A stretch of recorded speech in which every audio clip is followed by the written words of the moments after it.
Section 1. You will hear a woman who works in a furniture store taking a telephone order from a man. First, you have some time to look at questions 1 to 5. Pause the recording for 30 seconds.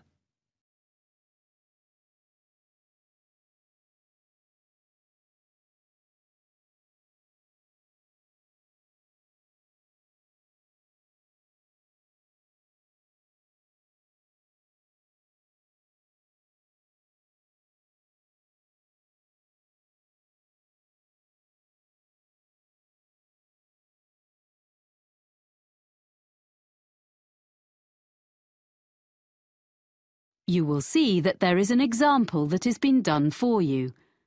On this occasion only, the conversation relating to this will be played first. Good afternoon, Megaquip. This is Sally speaking. How may I help you? Oh, hello. I'd like to order some items from your catalogue. Yes, are you an existing customer? No, I've only just moved here from South Africa, but I picked up your winter catalogue in the city centre yesterday. Fine. The winter catalogue is our current one. As you're a new customer, I need to take a few details from you. The customer is using the winter catalogue, so winter has been written in the space. Now we shall begin. You should answer the questions as you listen, because you will not hear the recording a second time.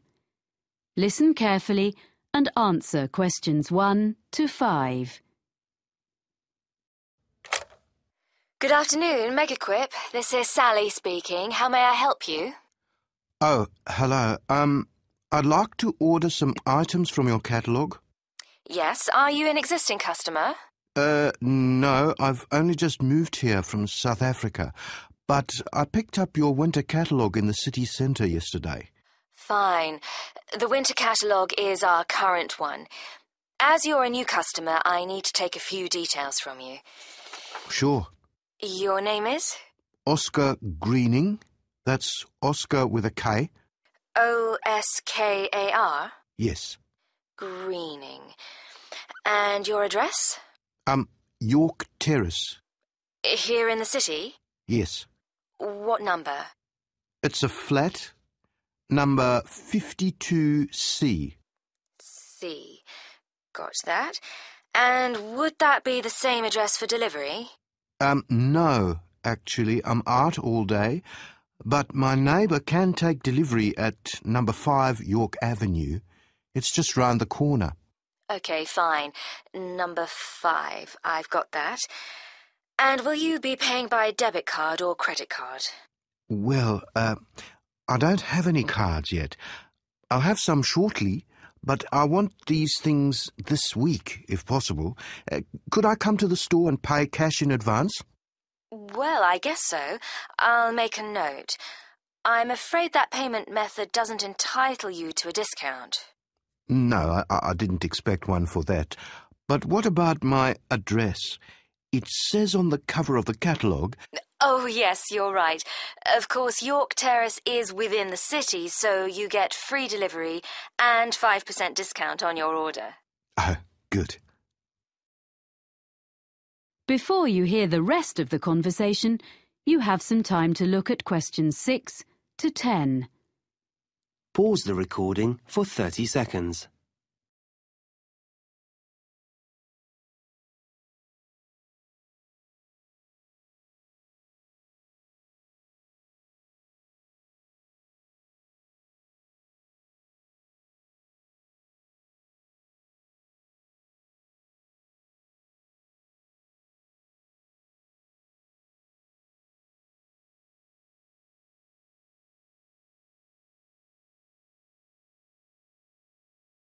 Now listen and answer questions 6 to 10.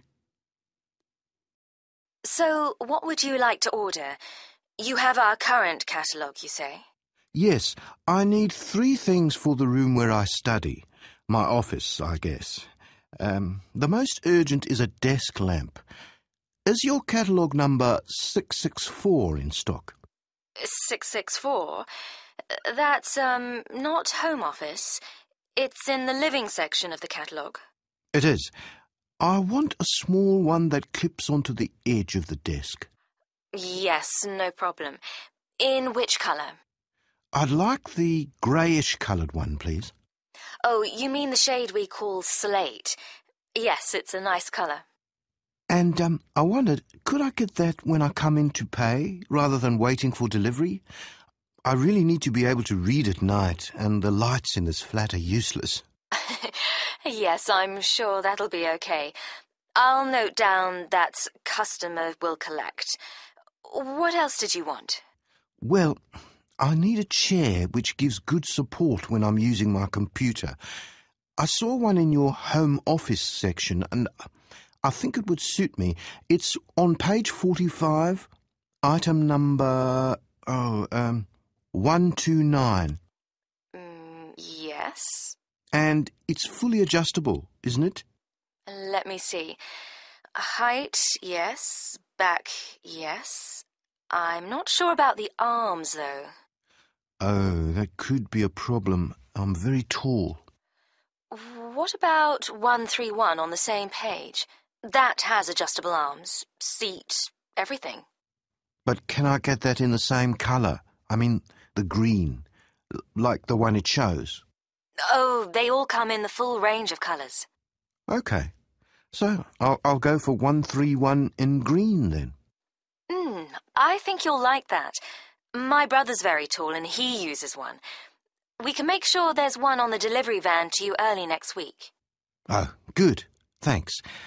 And so, lastly, I need a filing cabinet for my documents. A little filing cabinet with 2 drawers. OK, 2 drawers. Do you want the ordinary one or the lockable one? It's an extra £20. Sorry, what's that? You can have it with a lock, which is more secure. Oh, yes, please. OK, so that's number 153. It doesn't by any chance come in slate, does it? Well, it's similar, but the commercial office furniture doesn't come in so many shades. So it's grey? That's right. Fine, that'll do. Now, about delivery, the 2 items will probably come at different times, as we have the chair in stock here, so our van will bring it, as I said.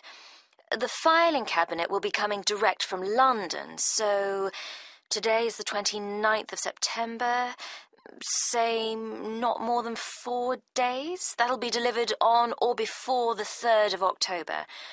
You'll have them both within 4 days. That's fine. I'll drop in tomorrow morning to pay and get the lamp. Thanks for all your help. Thank you for your order. Let me know if we can do anything else for you. Thank you. I will. Bye. Bye. That is the end of section 1. You now have half a minute to check your answers.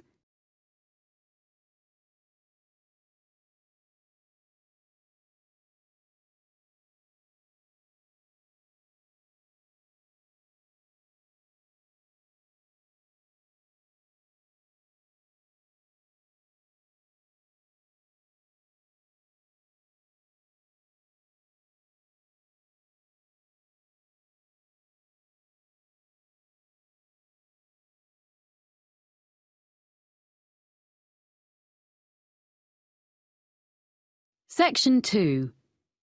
You will hear a man taking a group of tourists around a museum site. First, you have some time to look at questions 11 to 14. Pause the recording for 30 seconds.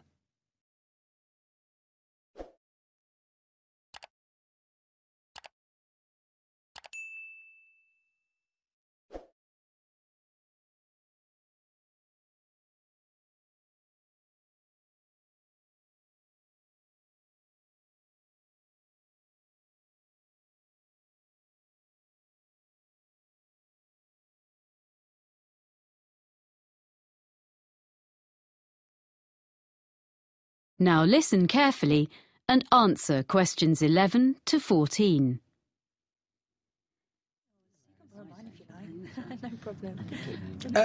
Welcome to Brampton Museum. I'm going to tell you a little bit about the museum first and then show you round. As you can see, Brampton is an open-air museum. The first open-air museums were established in Scandinavia towards the end of the 19th century, and the concept soon spread throughout Europe and North America, and there are several in Britain, all of which tell the history of a particular part of the country. Brampton focuses on life during the 19th century. The site was chosen because there were already some historic 19th century buildings here, and others have been dismantled in different parts of the region and rebuilt on the site. This hadn't been attempted before in these parts, so we're very proud of what we have here. All of the buildings are filled with furniture, machinery and objects. You may be able to see these in other museums, but not in their original settings. What also sets Brampton apart from other museums is that the story of the exhibits is told not by labels, but by costumed staff like myself. I look after sheep, cows and hens, which are much the same as those you see on modern farms, but I use traditional methods to care for them. You will also be able to see a blacksmith and a printer, as well as other craftspeople. If you talk to them, you'll be able to find out what life was really like 150 years ago. Our programme of activities during the year has guided walks, an agricultural fair, and all the other events you would expect a museum to have. But remember, here you experience them in the real surroundings. The site is divided into different areas. The main building contains our High Street, which is a street of 19th century shops, offices and some homes. There's a stationer's shop which sells a range of specially selected cards, prints and copies of Victorian stationery, all available for purchase by visitors. Upstairs, in the same building, a printer demonstrates the production of posters, business cards and advertising material. Across the street from the stationer's is a clothes shop, and there's a baker's where you can watch a demonstration of someone making bread, cakes and pastries. We also have a sweet shop, which has old-fashioned sweets for sale. Vintage trams travel along from one end of the street to the other, carrying visitors on their journey into the past. We will also be visiting the farm and taking a ride on a steam train. Of course, the main form of transport in those days was the horse, and you can watch horses being exercised in the old stables. This part of Britain was famous for coal mining, and on the site we have part of a mine which opened in 1860 and was worked for over 100 years before closing in 1963.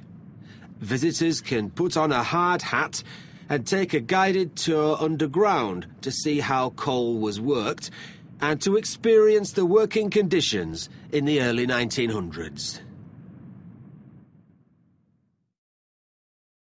Before you hear the rest of the talk, you have some time to look at questions 15 to 20. Pause the recording for 30 seconds.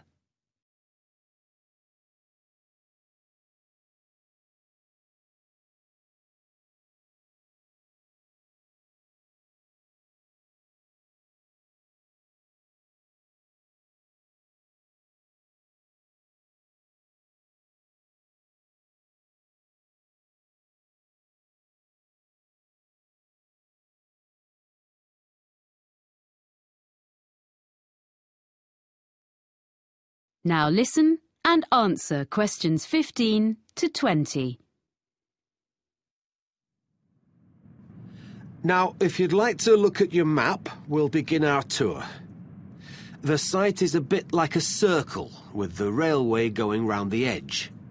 You can see where we are now by the entrance, and we're going to start by walking to the High Street. We'll go to the crossroads in the middle of the map and go straight on, making our way between two buildings on either side of the path. The larger one is an exhibition centre, but it's not open today, unfortunately. The other building is offices.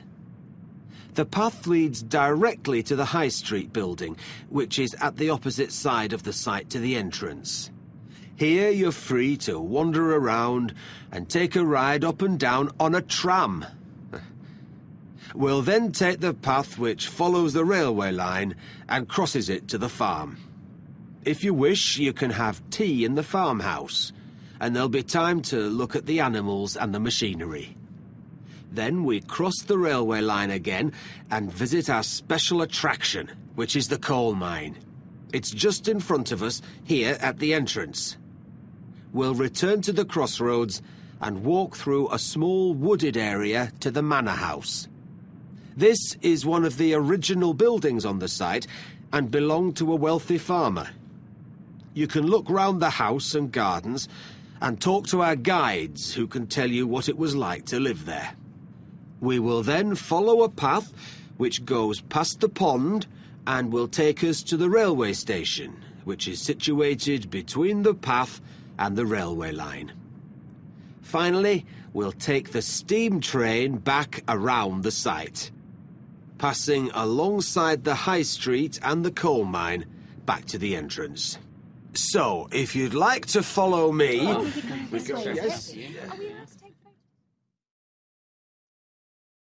That is the end of section 2.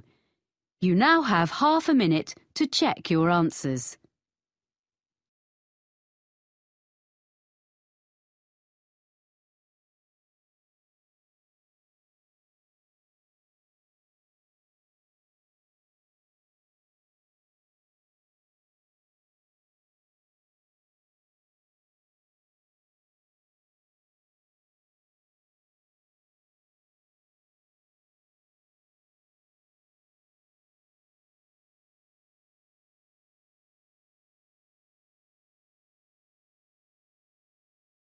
Section 3.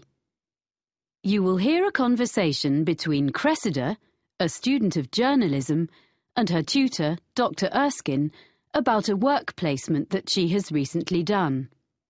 First, you have some time to look at questions 21 to 26. Pause the recording for 30 seconds.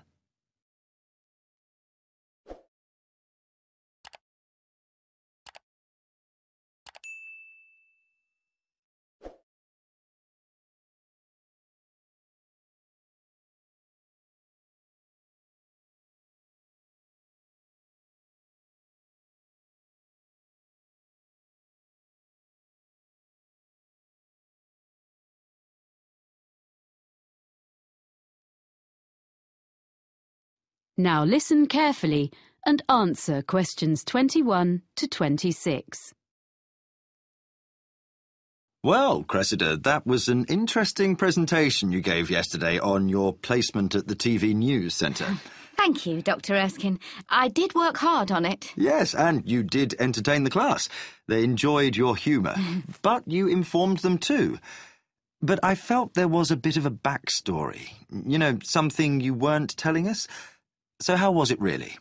Yeah, well, I learned a lot, as I said. Mm-hmm. But I think some of the lessons weren't ones I wanted to share with the whole group. Ah. I mean, my expectations about what it would be like were too high. I'd been fantasising a bit about what I'd be doing. I mean, it all worked out okay in the end. But I got off to a bad start. Yes, I heard something similar from the producer, Ainsley Webb, who assessed your performance. He was quite negative about some of the things you did and your initial attitude, I'm afraid. Would you like to give me your version? I didn't prepare properly is the main thing. On my first morning, I hadn't checked my commuting route properly. And I didn't notice that it says the buses don't start till 6. I had to run all the way to the studio, but I was still late, and I looked a mess. Well, better at this stage of your career than later. To be honest, I made the same kind of mistakes when I was your age. But Anyway, as I say, I think the presentation yesterday went extremely well, and I will bear that in mind when I grade your work experience overall. Thank you for being so understanding. Right. Now, have you completed your diary of what you did there? Professor Jenkins hasn't received it, he says. Yes, I have finished it, but I wanted to just tidy it up a bit. Some of it was written in a bit of a hurry. I'll email it to him this afternoon. OK, but I'm afraid he says this will have to be the last time you submit late. Journalism is all about deadlines, and if you can't manage them on your course, he can't give you a diploma saying you're competent, can he? Oh, yes, I'll do it straight after this. I didn't realise. Well, he can be a bit abrupt if he's kept waiting. It's the one thing he really doesn't like. Ooh. I'm sure everything is going to be fine. You're getting very good grades on your work, so as long as you remember that. Yes. Now, did you manage OK generally, do you think? Yeah, OK, I think. Well, it took a while to get to grips with all the equipment. Some of it was quite old, not as fast as what we have here in college, and at first I kept thinking it was my fault. I wasn't pressing the right buttons or something. The thing was, none of the TV centre staff asked me if I wanted instructions. If I asked them how to do some particular operation, they were perfectly civil and would show me, and even say thank you for what I did do. But I felt awkward to keep asking. Before you hear the rest of the conversation, you have some time to look at questions 27 to 30. Pause the recording for 30 seconds.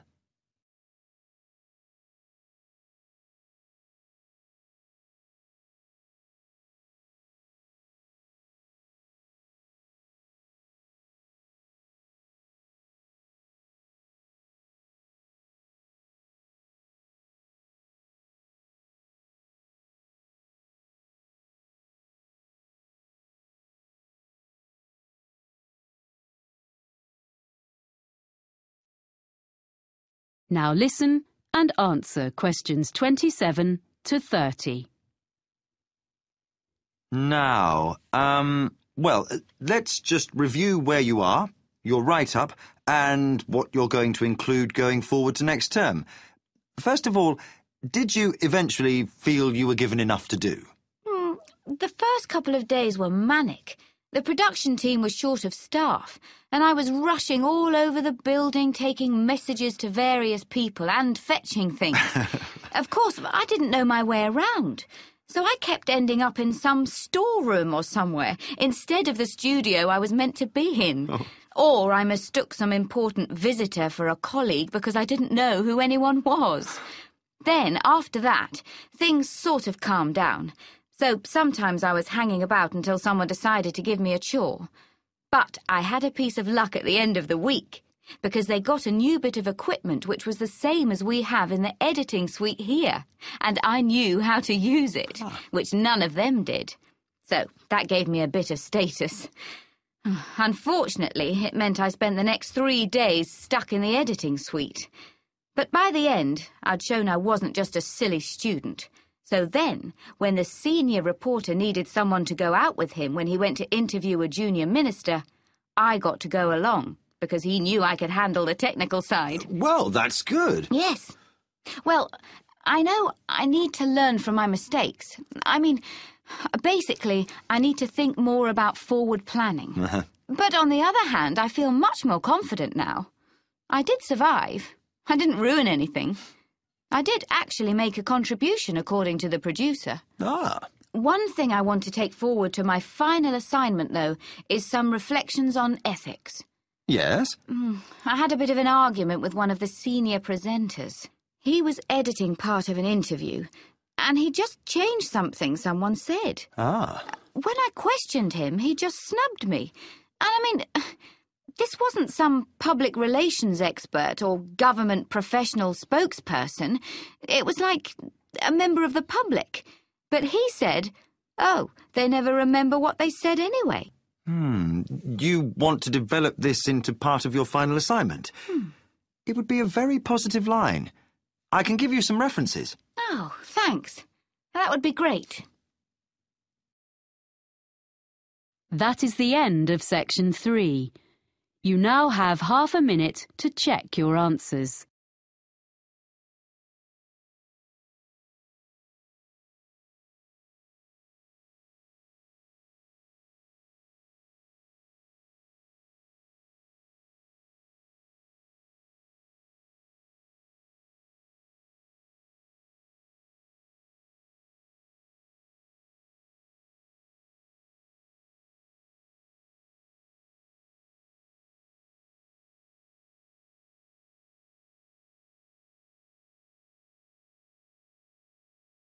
Section 4.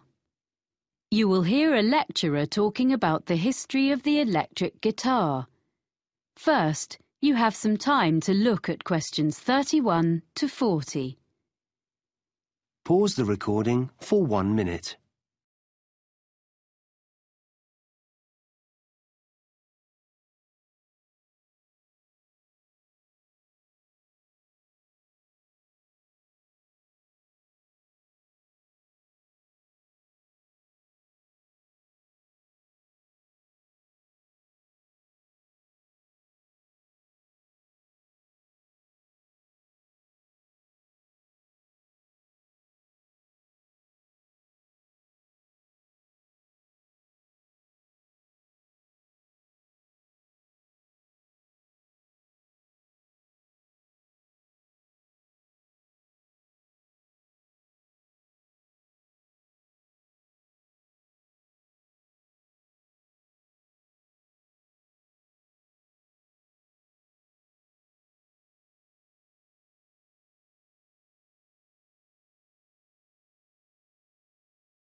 Now listen carefully and answer questions 31 to 40. During today's lecture in this series about the history of popular music, I'm going to look at the different stages the electric guitar went through before we ended up with the instrument we know so well today. The driving force behind the invention of the electric guitar was simply the search for a louder sound. In the late 1890s, Orville Gibson, founder of the Gibson Mandolin Guitar Manufacturing Company, designed a guitar with an arched or curved top, as is found on a violin. This made it both stronger and louder than earlier designs, but it was still hard to hear amongst other louder instruments. During the 1920s, with the beginnings of big band music, commercial radio, and the rise of the recording industry, the need to increase the volume of the guitar became even more important. Around 1925, John Doppiera came up with a solution. He designed a guitar known as the National Guitar with a metal body which had metal resonating cones built into the top. It produced a brash tone, which became popular with guitarists who played blues, but was unsuitable for many other types of music. Another way of increasing the volume was thought of in the 1930s. The C.F. Martin Company became known for its Dreadnought, a large, flat-top acoustic guitar that used steel strings instead of the traditional gut ones. It was widely imitated by other makers. These mechanical fixes helped, but only up to a point. So guitarists began to look at the possibilities offered by the new field of electronic amplification. What guitar players needed was a way to separate the guitar's sound and boost it in isolation from the rest of a band or the surroundings. Guitar makers and players began experimenting with electrical pickups, which are the main means of amplification used today. The first successful one was invented in 1931 by George Beecham. He introduced to the market a guitar known as the frying pan, because the playing area consisted of a small round disc. The guitar was hollow and was made of aluminum and steel. He amplified the sound by using a pair of horseshoe-shaped magnets. It was the first commercially successful electric guitar. So by the mid-1930s, an entirely new kind of sound was born. Yet along with its benefits, the new technology brought problems. The traditional hollow body of a guitar caused distortion and feedback when combined with electromagnetic pickups. Musicians and manufacturers realized that a new kind of guitar should be designed from scratch with amplification in mind. In 1935, Adolf Rickenbacker produced a guitar which took his name, the Rickenbacker Electro-Spanish. It was the first guitar produced in plastic, which, because of its weight, vibrated less readily than wood. It eliminated the problems of earlier versions, which were plagued by acoustic feedback. The Electro-Spanish had its own problems, however, because it was very heavy, smaller than other guitars of the period, and was quite awkward to play. Developments continued, and in 1941, Les Paul made a guitar which he called the Log. And true to its name, it was totally solid. All previous guitars had been hollow or partly hollow. It looked slightly strange, but the next step had been made towards the modern electric guitar. The first guitar successfully produced in large numbers was made in 1950 by Leo Fender. His Spanish-style electric guitar, known as a Fender Broadcaster, had a bolt-on neck and was initially criticized by competitors as being very simple and lacking in craftsmanship.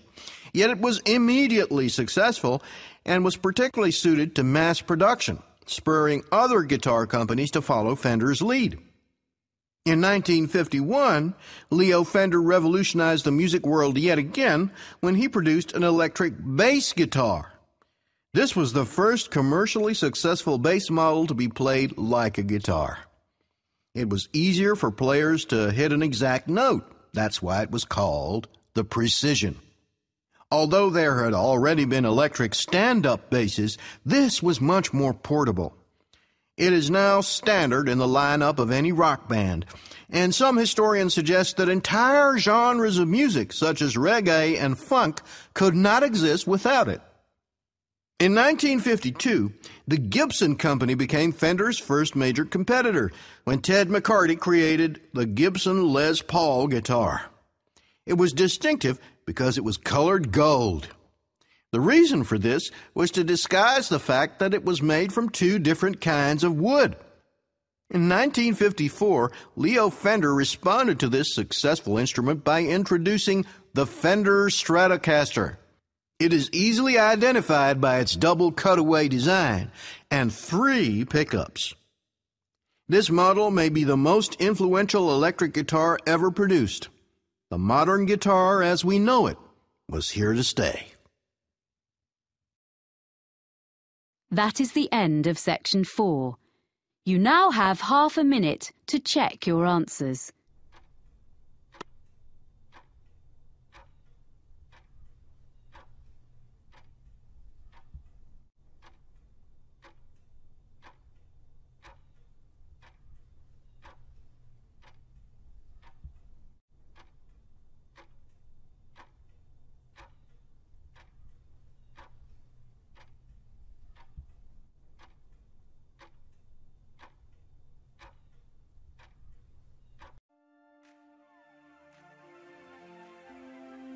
That is the end of the listening test.